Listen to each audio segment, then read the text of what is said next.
विद्यार्थियों, आप सब सुरक्षित होंगे, स्वस्थ होंगे और घर पर ऑनलाइन शिक्षण द्वारा अपनी पढ़ाई पूरी कर रहे हैं। आज हम कक्षा 10वीं के अध्याय 2 की कुछ महत्वपूर्ण बातें जो परीक्षा में अक्सर पूछी जाती है, कुछ महत्वपूर्ण तत्वों से बने हुए यौगिकों के नाम, उनके रासायनिक नाम और उनके उपयोग क्या है। ये 2-2 नंबर में ये प्रश्न हर साल प्रतिवर्ष पूछे जाते हैं। आइए देखते हैं कौन से वो रासायनिक यौगिक हैं। देखिए, सबसे पहला है खाने का सोडा। आप सभी जानते हैं, वैसे बेकिंग पाउडर के नाम से भी हम इसे जानते हैं। नाम से ही पता चल रहा है बेकिंग, यानी बेकिंग के लिए जो भी सामान बनाते हैं हम, उसमें इस पाउडर का उपयोग किया जाता है। इसी के कारण वो खाद्य सामग्री थोड़ी सी स्पंजी और मुलायम बनती है। सबसे पहले देखते हैं हम इसका सूत्र। लिखा है हमने NaHCO3, सोडियम हाइड्रोजन कार्बोनेट। इसी को क्या कहा जाता है? खाने का सोडा, या एक और नाम है इसका सोडियम बाइकार्बोनेट। ये आपको याद रखना है, इसका रासायनिक नाम और सूत्र। इसके बाद इसके उपयोग पूछे जाते हैं। तो नाम से ही पता चल रहा है कि बेकिंग है, यानी केक बनाने में या जो भी बेकिंग का सामान है, पेस्ट्री, बिस्किट और ब्रेड आदि सामान बनाने में बेकिंग पाउडर का उपयोग होता है। दूसरा, अग्निशमन यंत्र में आग को बुझाने के लिए इस NaHCO3 का उपयोग भी विशेष रूप से किया जाता है। यानी बेकिंग उद्योग में और अग्निशमन यंत्रों में खाने के सोडे का उपयोग होता है। इसके बाद अगला महत्वपूर्ण यौगिक है हमारा धावन सोडा। नाम से ही पता चल रहा है, इसका उपयोग वस्तुओं को साफ सफाई के लिए, धोने के लिए आदि में किया जाता है। इसका फार्मूला होता है Na2CO3, सोडियम कार्बोनेट भी कहते हैं। और इसका उपयोग क्या होता है? कांच, साबुन, कागज आदि इंडस्ट्री में इसका उपयोग मुख्य रूप से किया जाता है। अगला उपयोग होता है घरों की, सामानों की, कपड़ों की आदि की साफ सफाई के लिए, सैनिटाइजेशन के लिए भी हम Na2CO3 सोडियम कार्बोनेट का उपयोग करते हैं। और इसके बाद इसका एक और महत्वपूर्ण काम होता है जल की कठोरता दूर करना। वो भी कौन सी? स्थायी कठोरता। जब जल के अंदर लवण घुले रहते हैं और वो साबुन के साथ आसानी से झाग नहीं देता है, तो ऐसा जल क्या कहलाता है? कठोर जल। और कठोर जल कभी भी पीने योग्य नहीं होता है। तो जल की कठोरता दूर करने के लिए धावन सोडे का उपयोग किया जाता है। इसके बाद अगला आता है ब्लीचिंग पाउडर, या नाम है इसका विरंजन चूर्ण, विरंजक चूर्ण। सूत्र होता है इसका CaOCl2, कैल्शियम ऑक्सीक्लोराइड। और इसके नाम से ही पता चल रहा है विरंजन, यानी इसका उपयोग उन जगहों पर किया जाएगा जहाँ पर हमें किसी चीज़ का, किसी वस्तु का, किसी भी पदार्थ का रंग उड़ाना हो, हल्का करना हो, वहाँ पर ब्लीचिंग पाउडर या विरंजन चूर्ण का उपयोग किया जाता है। इसका उपयोग अनेक उद्योगों में ऑक्सीकारक के रूप में किया जाता है।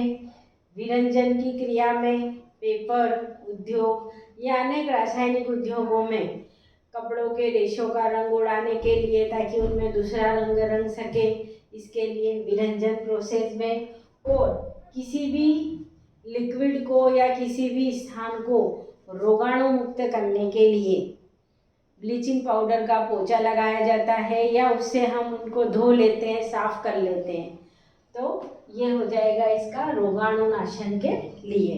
इसके बाद अगला महत्वपूर्ण कंटेंट है हमारा जिप्सम या प्लास्टर ऑफ पेरिस।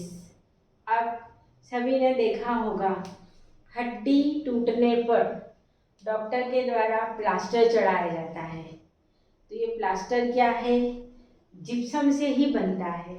देखिए, सबसे पहले तो हम इसका फार्मूला देखते हैं। कैल्शियम सल्फेट डॉट, दो अणु जल के मिले हुए रहते हैं। अब इसको कहा जाता है जिप्सम।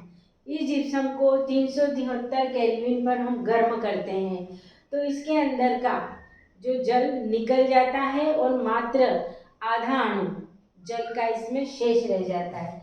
लिखा हमने CaSO4 हाफ H2O और बाकी बचा हुआ 1.5 एक सही 1/2 H2O बाहर निकल जाता है।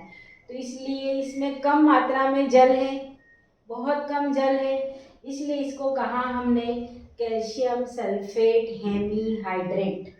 ये अब जिप्सम को जब गर्म किया जाता है तो जल का अणु निकल जाता है, तो जो कठोर पदार्थ प्राप्त होता है वो होता है POP। अब जब हड्डी टूटती है तो इस POP को लगाकर थोड़ा सा जल का छिड़काव करके उसको पूरा फैला दिया जाता है। जहाँ पर चोट लगी है, जिस स्थान की हड्डी को जोड़ना है, तो पानी को अवशोषित करके ये POP फिर से कठोर जिप्सम के अंदर परिवर्तित हो जाता है। इस तरीके से हड्डी जोड़ने में ये सहायता करता है, जोड़ता नहीं है, जोड़ने में सहायक होता है। इसके अलावा मूर्तियाँ बनाने में, मूर्तियों के सांचे बनाने में, सजावटी सामान बनाने में इस POP calcium hemihydrate, calcium sulphate hemihydrate का यूज़ किया जाता है। इसके बाद एक और महत्वपूर्ण डेफिनेशन है उत्फुल्लन। अब ये उत्फुल्लन क्या होता है? ये जो है हमारा Na2CO3 सोडियम कार्बोनेट, इसमें 10 अणु जल के जुड़े हुए हैं सोडियम कार्बोनेट में। जब इसको हम वायु के अंदर खुला छोड़ देते हैं तो खुला छोड़ने पर क्या होता है, इसके अंदर से 9 जल के अणु क्या होते हैं, उड़ जाते हैं, निकल जाते हैं और इसके अंदर मात्र एक अणु, एकल अणु जल का सोडियम कार्बोनेट के अंदर रह जाता है।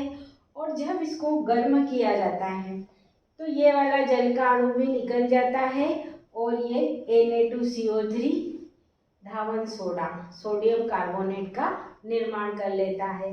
अतः Na2CO3 में से जल के अणु का खुला रखने पर बाहर की ओर निकल जाना, उड़ जाना, ये क्या कहलाता है? उत्फुल्लन कहलाता है। इसके बाद अगला जो महत्वपूर्ण, ये यहीं से लिया गया है जल के अणु से, कि क्रिस्टलन का जल किसे कहते हैं, यानी क्रिस्टल के अंदर मौजूद जल की मात्रा, वो क्या कहलाती है? क्रिस्टलन का जल। देखिए, लवण के एक सूत्र इकाई में, कोई सा भी लवण हो, किसी भी लवण के एक सूत्र इकाई में उपस्थित जल के अणुओं की निश्चित संख्या को, निश्चित मात्रा को, इसी को क्या कहा जाता है? क्रिस्टलन का जल। इस तरीके से हमने अध्याय 2 में अम्ल, क्षार और लवण में, ये परीक्षा में पूछे ही जाते हैं, इसलिए आपको अच्छे से करना है। इनके सामान्य नाम, इनके फार्मूले, रासायनिक नाम और सबके 2-2 उपयोग, ये परीक्षा के लिए बहुत ही महत्वपूर्ण है।